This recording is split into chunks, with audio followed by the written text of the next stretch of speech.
For early access plus exclusive content, facilitated discussions, live one-on-one Q&As, and more, become a patron at patreon.com/BrucePoinsett.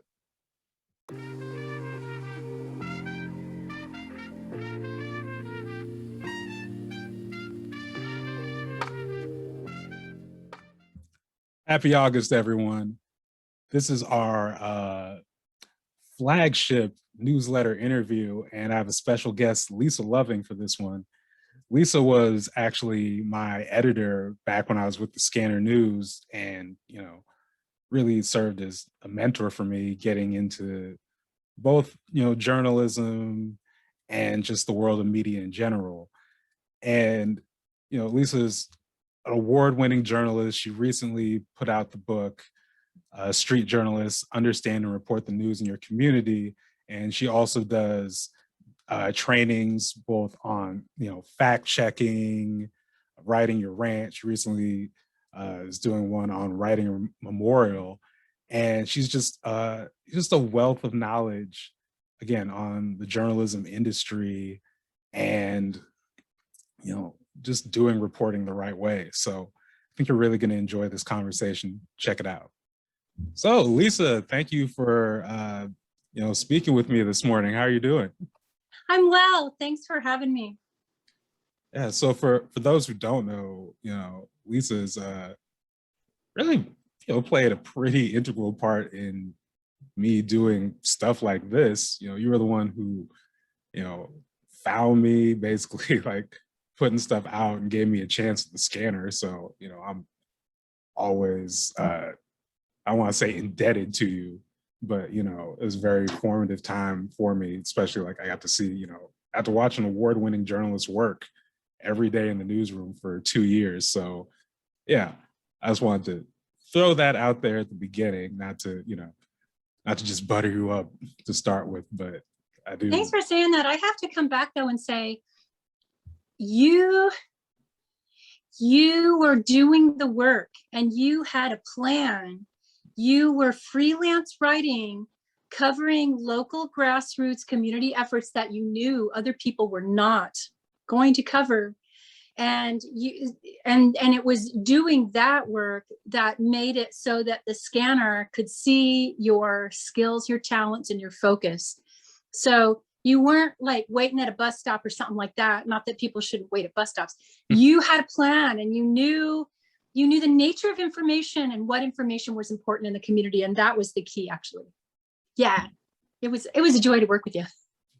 Thank you. Thank you. So I don't want to, again, as much as I would love to make this about me, you're my guest this morning. And, you just a busy woman, but, you've got a new book that just, or is it on the way out, just came out? I know you've been having some publishing stuff, but can you just talk about, the new book project? I can. Just to back up a little bit, it's true, I've been a journalist ever since I was a kid. I was 14, I worked on my high school newspaper, and that's how I started. And I just spent time with my family down in California, and I was reminded that my uncle and my auntie and my mom and dad encouraged me with this dream I had when I was at fourth grade to be a journalist. And that was really key. So if you're out there, and you're an adult and you have kids in your network that talk about wanting to be writers or book publishers or journalists, your impact has your words and support impacts them. Again, like all my whole life, I wanted to publish books. And I've been a journalist, especially a newspaper journalist and a radio journalist. But I had this book that I started working on in the 1990s, which was, interestingly, a memoir of the year that my family spent living in a squat in Amsterdam. And, I literally worked on that book for 20 years before I could even understand what the point of it was. And so I finally found a publisher in New York. Vinyl Publishing is their name. And we were all set to go when the pandemic hit. And so the pandemic, the shutdowns of book fairs, the shutdowns of events, the shutdowns of staff and normal working operations has had a huge impact on slowing down this book. But the tentative title, I believe, is Chasing Martha Stewart, right? because it's about how, you know, me and my family were poor. I mean, my husband at the time was a street performer. He's a clown. We're not together anymore, but you know, I was a clown wife for years and years, which is ridiculous in a lot of ways. But so it's a story of gentrification, and we don't even think much about what gentrification is about. But gentrification isn't just about Northeast Portland, not by a long shot. It's a big concept that has impacted the entire world, probably since cave person times. And so this book is kind of, it's about art, and it's about being a parent, parenting. It's about the crazy the downloads that we get from society that are illogical, that set us up to live lives we weren't meant to live. And so, yeah, the book is at the publisher, but they're still wrestling with it, because their vision is brick and mortar bookstores. They were taking their publishing vision back a generation instead of making everything digital. And so they are still, they're looking at when book fairs are going to start, the national book fairs, the big one in New York and in Chicago. I think that the big book fair in New York City actually went bankrupt last year. So a lot of the best laid plans that we've all had are they're getting shoved to the side a bit. And I hate to say this, and people may not want to hear this, but this is in itself disruption. Consistent disruption is becoming a new normal in information technology. And that's why, Bruce, what you're doing with your blogs, your different video interviews, all of the programming that you're doing, these things are the cutting edge. This is where what you're doing right now is where the industry is going. And I'm not going to say it's not a do-it-yourself industry, but let's just say it's very decentralized. But yeah, the book there is still supposed to come out, but we don't know when. Yeah, I mean, you know, speaking, you talk about sort of the industry being decentralized. And I think that kind of, you know, you have another book that you released in 2019, Street Journalist, where in addition, you're also doing trainings around just like helping people become basically, you know, for lack of better terms, doing DIY journalism. Can you just, like you said, it's kind of like where the industry is going, and where I feel like anyway, you gotta, at least if you're getting in this, have some kind of knowledge and preparation to be able to do, you know, do some level of just, the work on your own, or without, you know, some big platform behind you. So can you talk about the book Street Journalist, and like why, what kind of inspired you to really write it and then take it into like, I want to make this a whole thing where I'm going around, you know, going to different states, doing trainings and all this. So my book, Street Journalist, Understand and Report the News in Your Community. I looked everywhere for my copy of it before this interview started. I couldn't find it, but it's a little orange book. You can get it at Powell's. You can get it at Microcosm Publishing, which is my publisher, which is actually one of the only growing publishers that I know of. Microcosm Publishing, I have to sing their praises, because originally based here in Portland, Oregon, this is a grassroots publisher, just like we are, except they do books, right? And they always pick up nonfiction titles by people that are experts in their field. So you don't have to have an experience publishing books per se. When you go over to their website, I believe it's microcosmpublishing.org, you'll see all the different titles they bring. Anyone listening to this interview right now who has an area of expertise that you know will help people around you, especially if it's about social change, you should go over to their site and think about whether you have the material for a book, because they do the grassroots piece on that level, which is fascinating. When it comes to street journalism and understanding and reporting the news in your community, it's really about information. What is information? And like I had said, I've been a journalist since I was 14. And I love information. I'm like an information hamster. But it strikes me that our school system, for better or worse, does not successfully teach everyone, or even a majority of people, critical analysis. And it's not because educators aren't trying, right? Sometimes I look at our education systems and I see a lot of people that are doing the best they can with the tools that they have. But see, our society, it's really not all about empowering everyone. And I don't want to go down that rabbit hole.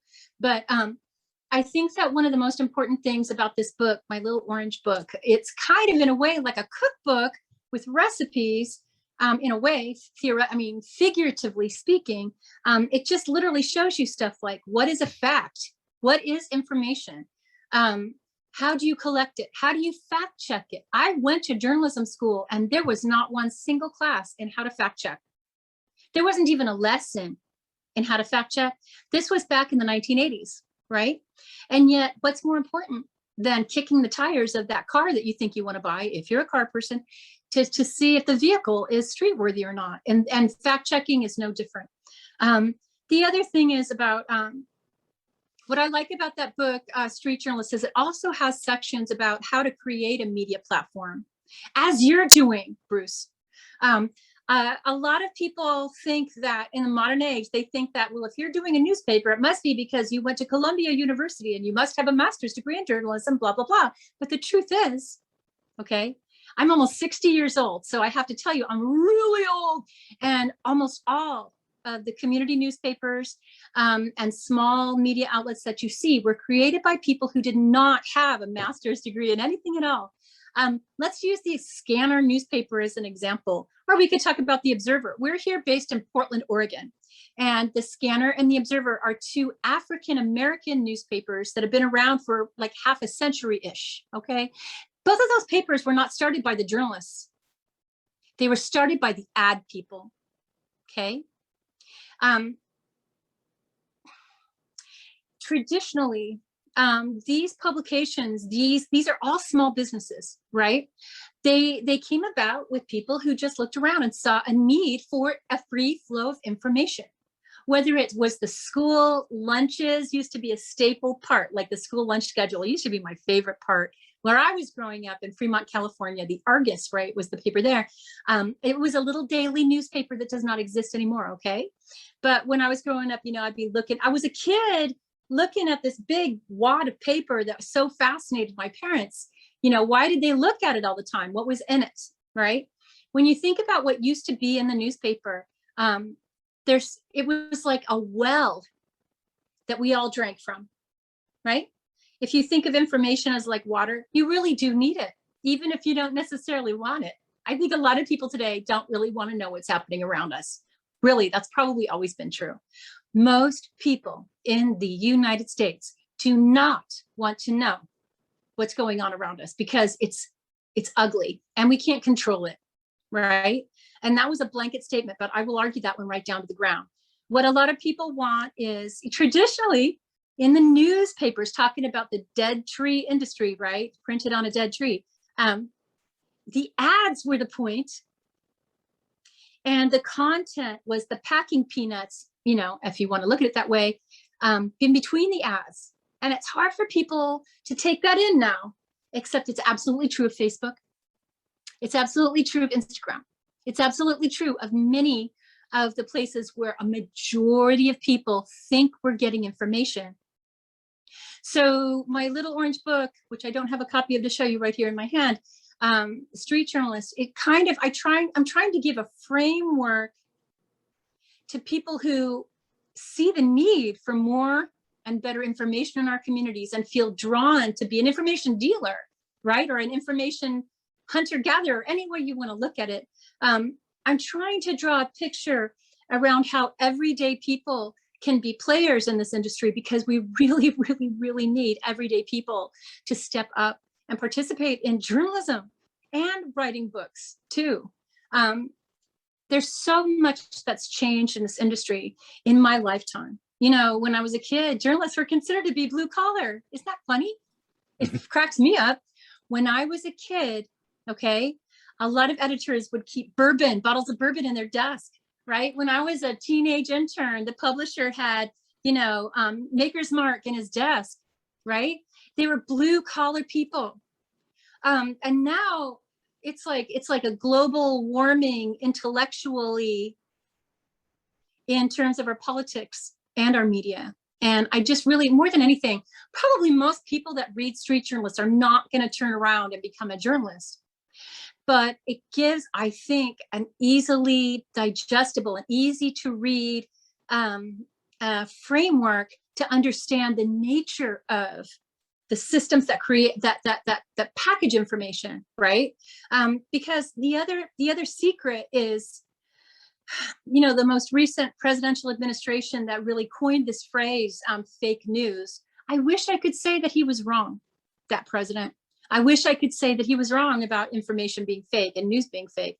But actually, when you look at what is that concept of fake news, we have more of a proliferation of literally, deliberately incorrect analysis and piles of not accurate information that is passing for journalism. And it really worries me when I agree with Donald Trump on certain things. It worries me. I have to say, though, he was able to take one thread of reality and spin it into a great big fug that allowed him to manipulate people. My biggest goal with street journalists, understand and report the news in your community, is that people can understand how to fact check the information they get, where it's coming, learn where it's coming from, and try not to be fooled by it, to be honest with you. So there's something in it for people that want to be writers or journalists, and there's something in it for people who are consumers of journalism. And lastly about that, I want to say, I like to think I'm kind of an expert in journalistic innovation. I've spent a lot of years kicking around these circles at the University of Oregon Agora Center and the Poynter Institute, which is spelled Poynter, the Poynter Institute, which is a journalism think tank in Florida. I spent a lot of time thinking about innovation. Where does it come from? And right now in the 21st century, the real innovation is coming from people who are not, I guess I'll say, native to this industry.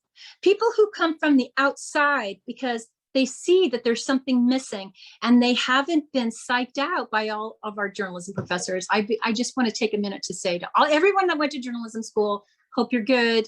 Don't believe everything they said. I hate to say that. I used to have a journalism teacher who would fuss at us if we use certain words, and that's not what it's about. But innovation happens from the outside in sometimes. And sometimes it's people who don't think that they have that level of expertise who can see a bright line to what should happen. And I really, really want to empower the innovators. My book also has been read by a lot of high school students. And I love you, high school students. You're the best. Don't listen to what any of the old people say about young people. You're amazing. So that was a very, very, very big circle around that work. No worries. You know, there's a couple things I really want to like follow up on from that, but you know, you talked about, you know, really like the people who are just like who didn't go to journalism school, who are kind of going, you know, seeing there's a need, and I'm kind of personally, I'm kind of conflicted. Like sometimes when I hear people describe themselves like, "Yep, I'm a journalist now. I've gone out and things," because on one hand, you know, as having, you know, gone through journalism school and all the stuff, like I'm even myself, I prefer to say like I'm in media, just because like I look at people who've done, you know, hard news, who've been, you know, people like yourself who've been like the journalists and say, that's not really what I do. We're in the, you know, same family. But on the other hand, I agree with you as far as like just like people covering, you know, there are things that are not being covered or the stories that need to be told, and people see that and they're doing it themselves, and it is, you know, objectively valuable information. It's objectively pushing the conversation forward. So, you know, I don't know. It's just I guess the messy part of the transition. But you know, you also touched on just like the economics of the journalism industry, which I don't think a lot of people think about. Because I know like back when I was in the newsroom with you, that was like, you know, 2011, 2012, 2013. Like a lot of people then were transitioning into like kind of like PR type work or other, working for like the county or the city, going from the newsroom, or in some cases, I look at, I'm just going to just name drop a mutual, acquaintance of ours, Tyree Harris, who, was my editor back at the U of O. And, he was, again, like first Black editor of the Daily Emerald, the university, like this person who, like, I know for a fact he was very passionate about not just like media, but journalism, like hard news reporting. And, a lot of people, him and a lot of people like him, they didn't even, like, when they graduated, they didn't even go into news just because like the industry was in a weird place. Instead, he was out making Super Bowl ads. So I can't really be like, I think he made the right choice. But, it's interesting just like how these things are very subtle, just kind of like shape the industry in ways that, again, most people probably would never even think about.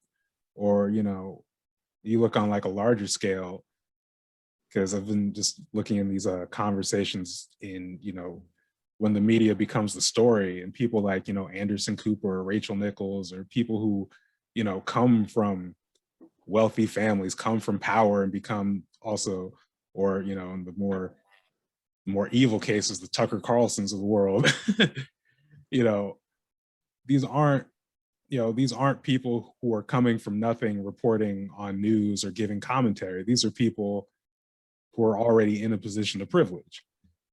Like, yeah, so that's it's not really a question, it's more of a rant. But I'm just curious, as far as when you look at like where news is going, specifically like local, because a lot of people are worried, like you said, about the dead trees industry, and like wondering what's going to happen with local news, what's going to happen with these community papers. I guess from your perspective, what would you forecast where the industry is going? Um, our society has gone through, I'm going to adjust my frame real quick. Our society's gone through a lot of changes in my lifetime. The whole society has, I mean, and the world, of course, but talking about the United States, our culture, our economy, our education system. Our education system almost completely collapsed in my lifetime. I'm not sure if people see it that way, but that's the way I see it. I think it has almost collapsed. I'm seeing thousands and thousands of people living in the streets of my town, which is not something that, unhoused people living by their hundreds on the sidewalk is not the way it's always been, right? But we sort of accept it as it's happening slowly, in ways that I still don't understand that. And we're able, so many of us in our society are able to demonize all the people who live on the sidewalk as if that's never going to happen to us.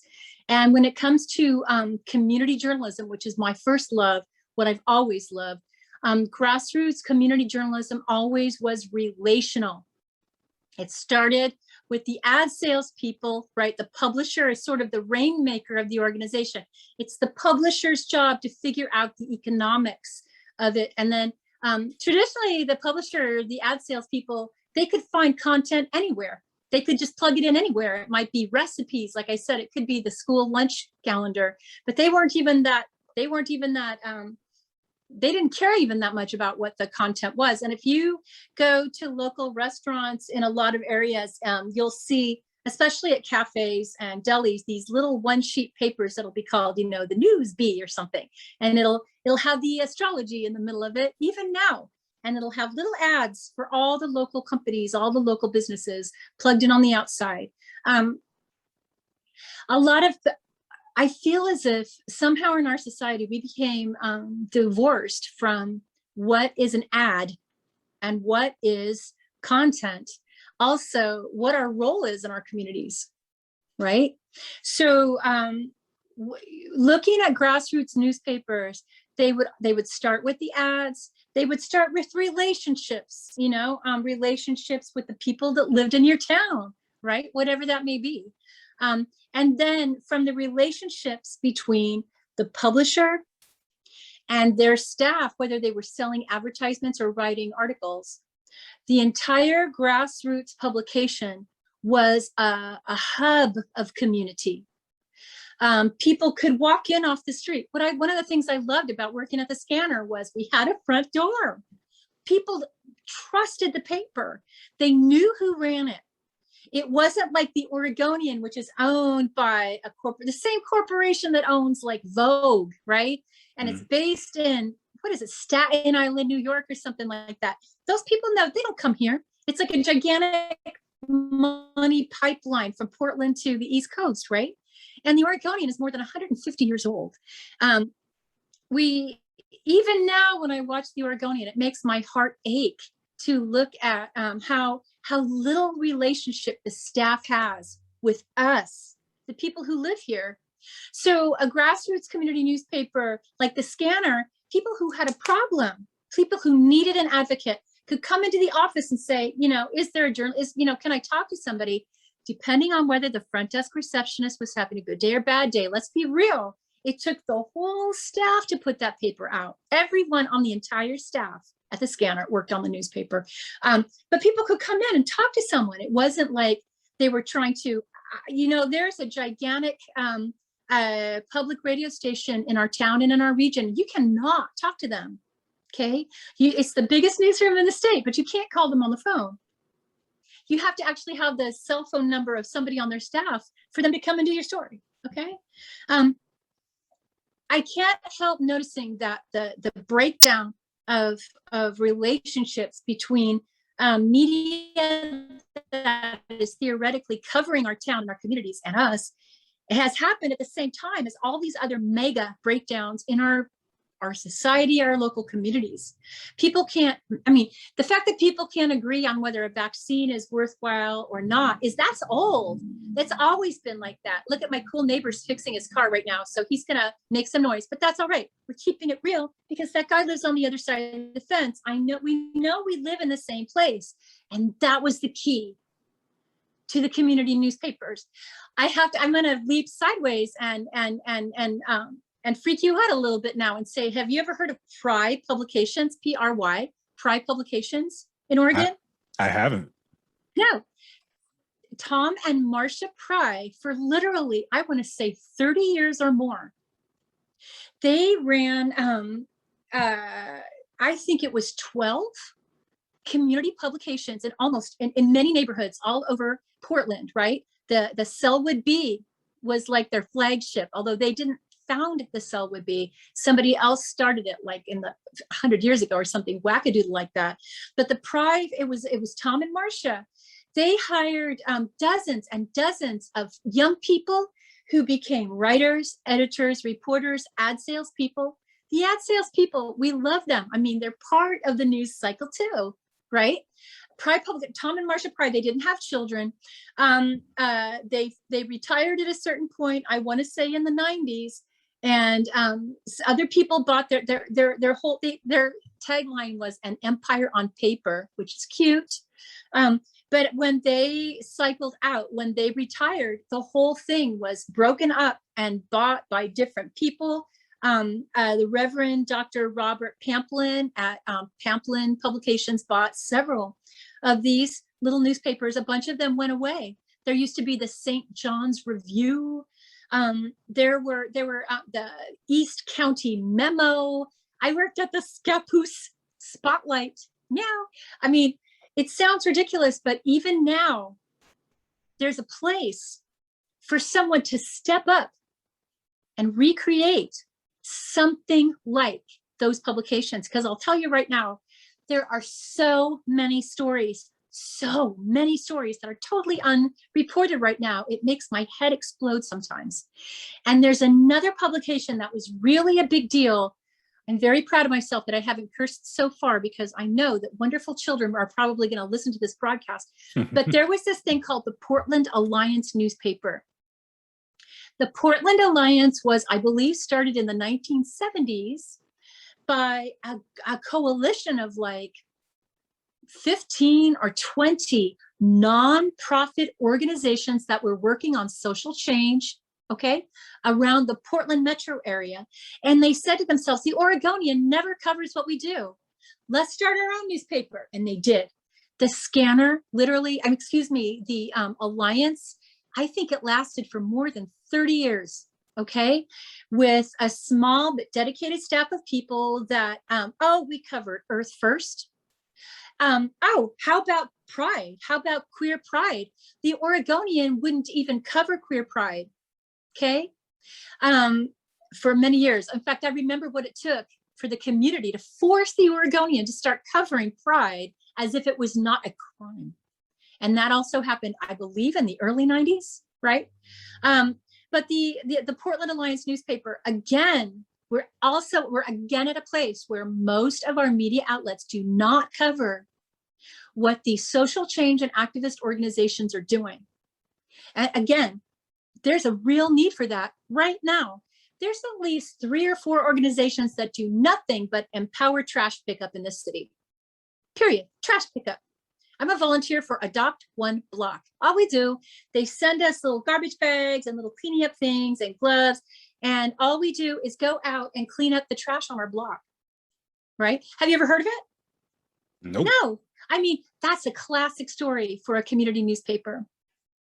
So really, even now, there's a niche, there's a place for someone to step up and create local grassroots community media outlet. When you look at what people are doing with TikTok, can I just stop and say how much I love TikTok? Dancing people, yeah, there's weird stuff on there. Sure, yeah. But it gives you a sense of what's possible, right? Mm-hmm. I mean, and as I'm sitting here saying this, I'm positive that there's somebody somewhere in this town that does some sort of a daily or weekly news podcast that we just haven't heard of before, right? So really, it's like looking around and thinking about what information do people need to live their lives every day. In fact, that's the classic like description of what is news. The information we need to live our life every day. That's the classic definition of what is newsworthy. But anyone who's listening to this right now on Facebook, which is a doomsday device, as the Atlantic Monthly essay so eloquently described last year, Facebook is a doomsday device, and we don't think much about it, but the only reason where Mark Zuckerberg makes his money is from our eyeballs, basically, like all the things we like or heart or whatever.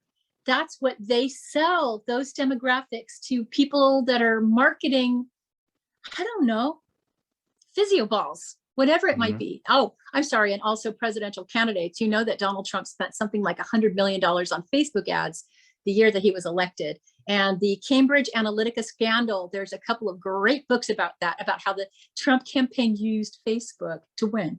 But I mean, none of these analytics or whatever, none of these things have changed really. The more our tools change, the more what we do stays the same. So yeah, just trying to bring back our understanding of what news is to where it really, to where we can get our arms around it is a big task. But yeah, it's like global warming of the information technology. It's painful to watch. Yeah, I mean, you really just hit on the need. We talk about just media literacy right now. Like you talked about earlier, really wanting people to just understand how to, fact check and source information. But even just like understanding how this media infrastructure works. Like you said, there's so many stories going unreported because you don't have these, empowered local news outlets, or don't have them at all, or some of them where they're just, they're basically like ads and, wire news from other places. Like names of place or outlets, but I will say that, a lot of people don't even understand, like they hate the Oregonian for reasons you mentioned earlier, but they also don't understand sort of like the food chain of how it works in terms of like many of the stories people, flock to in the Oregonian come from reporters who have, you know, they're looking at these community newspapers or looking at, you know, community newspaper reporters and what they're covering and who they're following. And, you know, basically like picking up on that because they have a bigger platform and, you know, putting those stories out or whatever, or not putting those stories out, but I guess, you know, following up on those stories to more attention. And what, you know, but again, people don't understand like, where are they getting it from? Where are these, you know, who's doing the reporting? And even then, when people, you know, you're trying to get people to, I guess, take these local papers, or not local papers, but like community newspapers more seriously, or, you know, give more attention, but they still have this mindset of, well, it's not big enough. Why does it matter? And it's, while also, and I think the strangest thing for me is seeing that from people who are also doing, you know, their version of like street reporting or their own thing, where I'm like, how is it not connecting that you are literally struggling to get, you know, your information out there, but you don't see the importance of the community newspaper or these outlets. I don't get it, but then I have to understand, it's like, it's media literacy. Where would you learn this? Where would you, like, I was in journalism school. I didn't learn this until I worked in the industry, you know? So why would I expect someone who just saw a need and, you know, took their phone out, or, you know, took the recorder out to a protest or somewhere to understand, you know, understand the nuance of fact checking, understand the entire food chain of information, understand, you know, consumer trends and whatnot. That doesn't make any sense. You know, I just want to jump in here and say, I do feel that our society is devolving. It's devolving. It's falling apart. Our society's falling apart, which is predictable in a lot of ways. But it was a joy to watch the hecking Pulitzer Committee give a special recognition to, I believe she was a teenager, who videotaped the George Floyd murder by the police, right? I never ever thought I'd ever seen anything like that. If you knew where Pulitzers came from, if you knew who Pulitzer was, you'd be stunned that somebody had the brains, the heart, and the vision to actually reach out to this young person who, I mean, it took so much courage to hold her phone up and videotape that. There were multiple people who did, right? But it's really hard to be someone who was targeted by the police, targeted by the system, she herself could have been killed by the police. She was there witnessing that they were killing this man. That was remarkable. Okay. Pulitzer Prizes don't fall out of the ground, out of the sky, I mean, or come up from the ground, and they're not based on merit. This is me, Lisa Loving of Portland, Oregon, saying Pulitzer Prizes are not based on merit. And when I saw that the committee gave that recognition, it wasn't a prize, but it was recognition to this young woman who had the courage to really show what's going on, the most basic part of how our society is dysfunctional. And she herself could have been killed. I mean, she could have. How many people have we seen killed? That is a remarkable thing right there. You know, I picture a game of Tetris, right? Tetris is where the tiles are falling and you're trying to make a wall, and then all of a sudden it just collapses, right? And also on that, I'm thinking of last year. So again, based in Portland, Oregon, people are probably watching this video from all over the world, and everybody in the world anymore has an opinion of who or what is Portland, Oregon, based on the gigantic protests and the insurrectionist movement that we had that started after the police murder of George Floyd last year. And it's an interesting thing to, that happened after my book came out, but looking at how people emerged in that moment to try to document what was actually happening on the ground is inspiring and terrifying as well. And I think that goes to sort of what you're asking, you know, are we really supposed to trust some rando with a phone? Well, sometimes, hell yeah, that's the only person there. But I want to share some thoughts about this too, because I just came back from visiting my mother, who has MSNBC on all the time, right? And so as we watched with horror, fascination, and sometimes joy, I won't lie, what was happening with the gigantic protests in downtown Portland. Also, I mean, all around the world and around the country, but the ones in Portland, right? I mean, Portland is a Klan town. Oregon is a Klan state. We are the Arkansas of the West Coast, right? We're not the only ones either. But to watch people who just went downtown and just decided this is it. They're going to be witnesses to, with their cell phones almost exclusively. And then what happened after that last year was remarkable. So, I mean, dozens and dozens and dozens of people who had never thought they would be like a daily journalist ended up getting their videos on national and international television. Sometimes they were actually paid for it, which became its own issue. But I mean, I feel as if when I watch MSNBC, I really like Joy Reid a lot. And I'm okay with Rachel Maddow, sort of, but almost every one of their talking hairdos, and that's what I'm going to describe them as, they give their personal opinion about stuff large and small, and I don't feel comfortable with that. Okay. I mean, I'm even surprised by it. And it's very skewed towards the Democratic Party. I mean, I don't even need to be weird. I mean, I'm sure the same thing is true on Fox and Fox News and, you know, and their connection to the GOP, blah, blah, blah, blah, blah. But, you know, I'd already been watching MSNBC because that's what my mom has on the heavy rotation. And I love her. She's one of the most healthy, intelligent people I've ever known. My mother, her name is Betty. But when I watched the people that went in downtown Portland to videotape, to try to cover or witness what was going on, I felt as if it really very much felt like the Wild West in every negative capacity that you could possibly throw on that. Okay. My ancestors were in the Wild West and I do not honor them. I'm just going to put that out.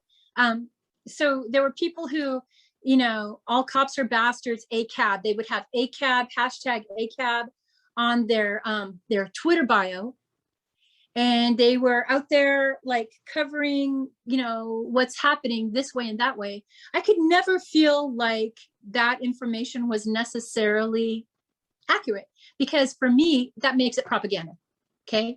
Propaganda is a thing. Propaganda is valuable.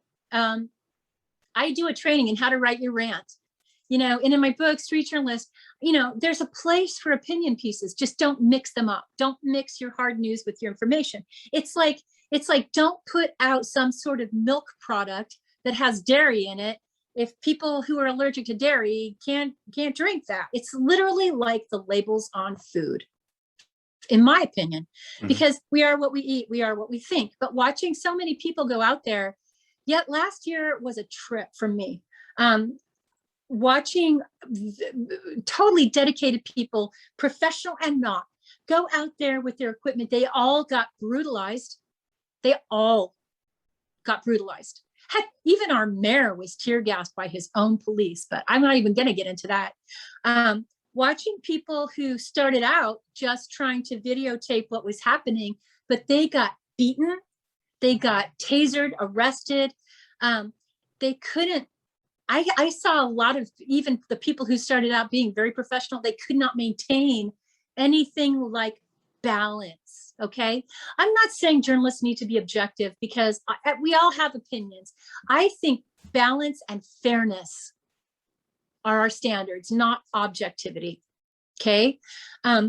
So watching people go out there, there was this fascinating woman who was like she was like a preschool teacher. And she went out there too. I really, you know, she didn't know what she was doing. Of course, she was anything but balanced or unbiased or whatever, but I still loved this person. Okay.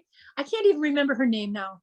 A lot of these people, they got crucial video of things that mattered, no matter what their opinion was about the police or the Antifa or the white supremacists, the Patriot Prayer, whatever. People got valuable video, valuable images.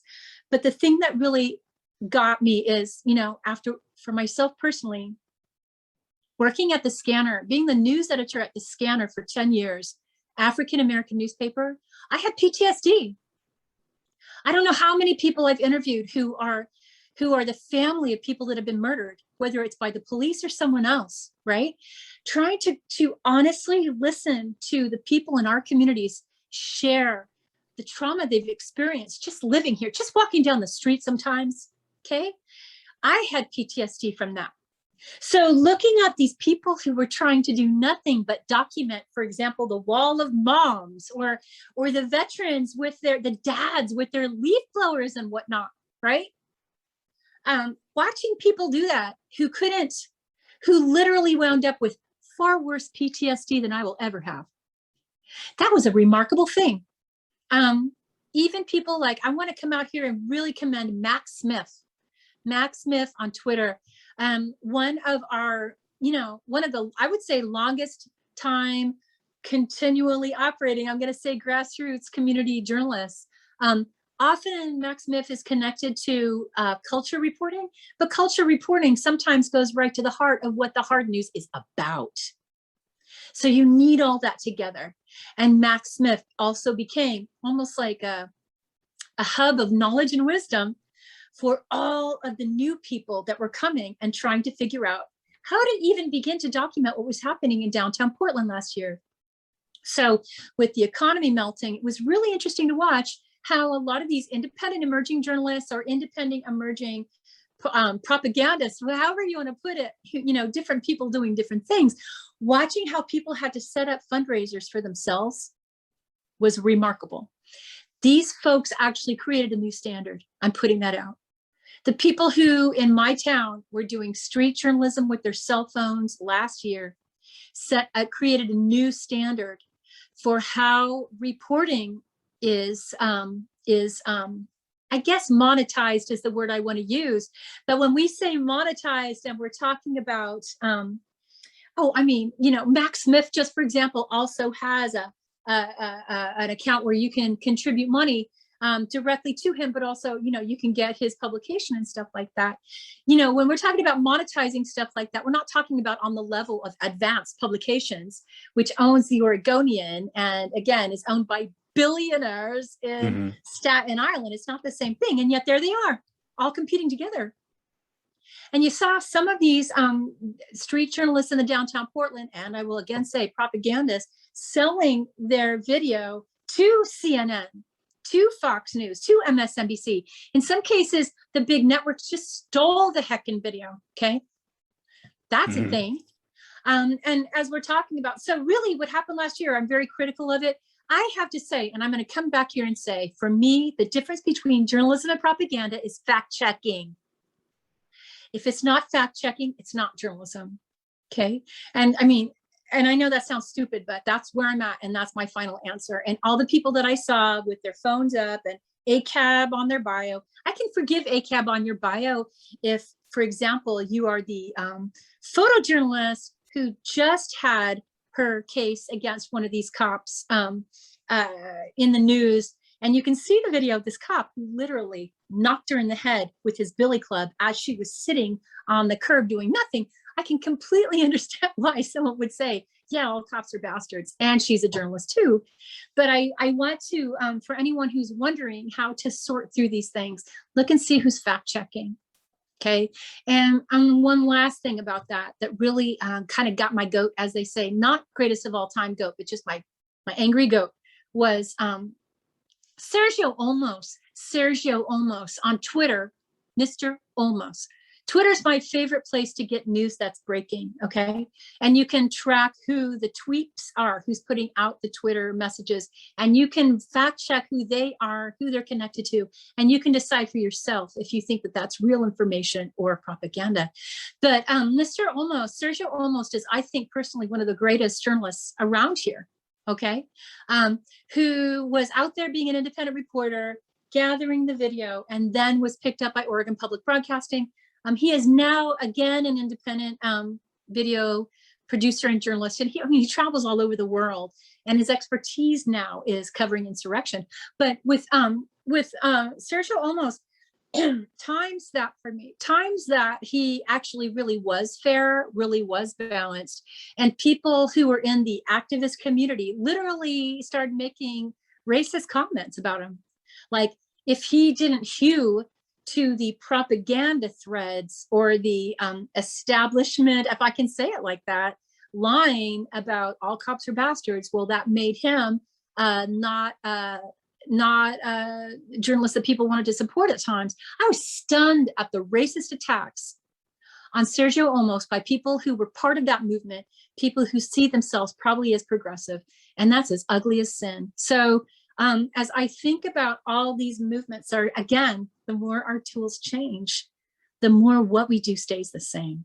And just to wrap that up and try to close that circle, there's so much room for people, for anyone with a vision, to go out there and start covering what matters. There's so many communities right now where there is no coverage.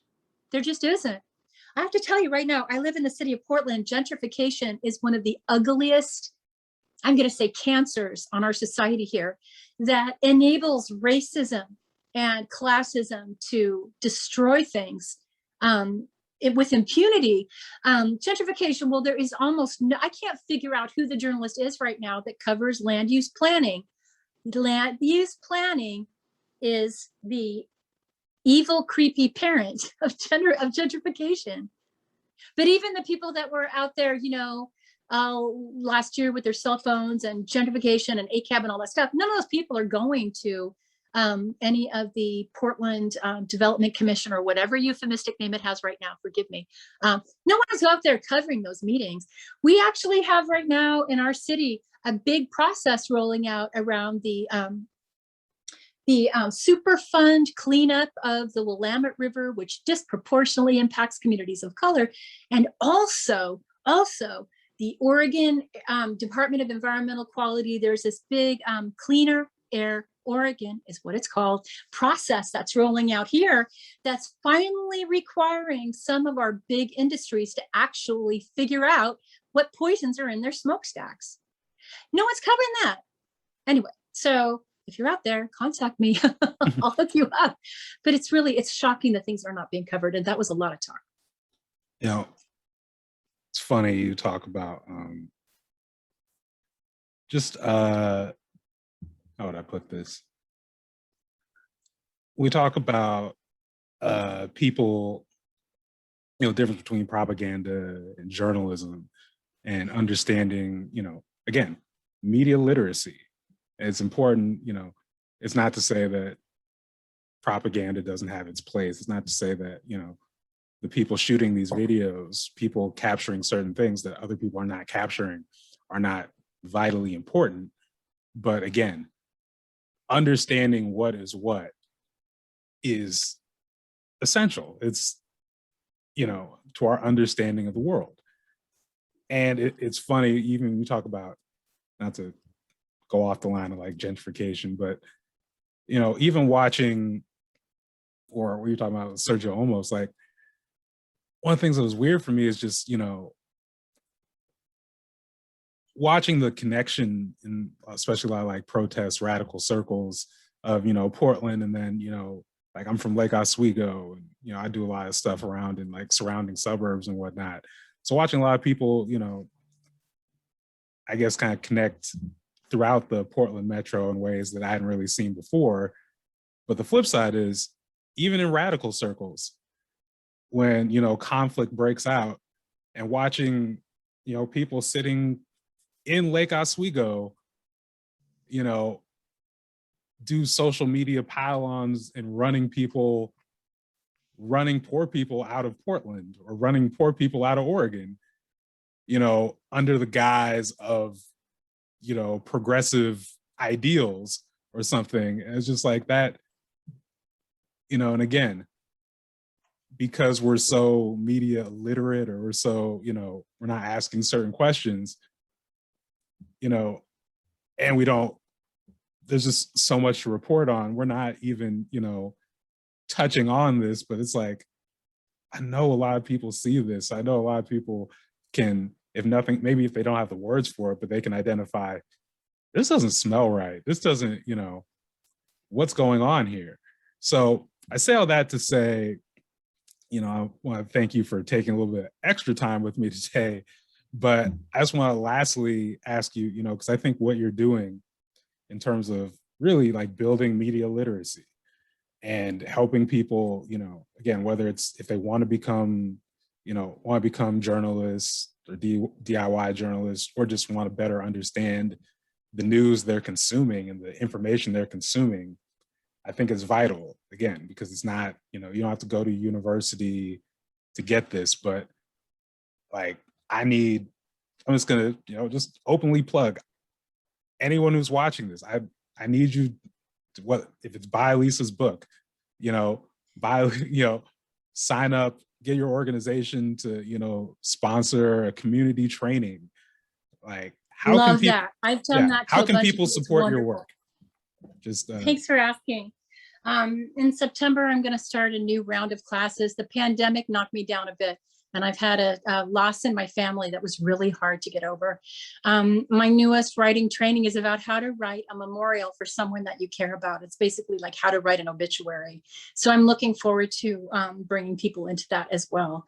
I feel like the best way that you can support my book and support my work is go out and look at all the amazing journalists around you and start to look at what they're doing. And also talk to the young people in your life, ask them what matters to them and support them. Like, I think that, again, like for some reason in our minds, we started thinking that journalism is a white collar thing.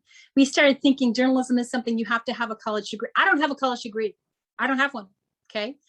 We started thinking that you had to have a college degree to be a journalist, and nothing has ever been farther from the truth. When I was a kid, newspapers actually had kids' pages that were edited by kids. And sometimes I think that as the world melts down, one of the best things, Obo Adi, the amazing African musician who lived for many years in Portland, taught me that sometimes when stuff doesn't work, the best thing to do is turn around and focus on the kids and help them grow, and just literally help support a new generation of human beings. But again, I'm going to start up trainings again in September. I'm Lisa Loving on Facebook. I hate to put myself there, but there it is on Facebook, also on Twitter and Instagram. And I work at the Northeast Coalition of Neighborhoods, which has been generous in supporting me and allowing me to do Zoom trainings and in-person journalism trainings there since 2019. And hopefully we'll be able to get that started again when the pandemic is, when it's safe for everyone. But I really want to thank people for even caring, and also give Bruce Poinsett major support.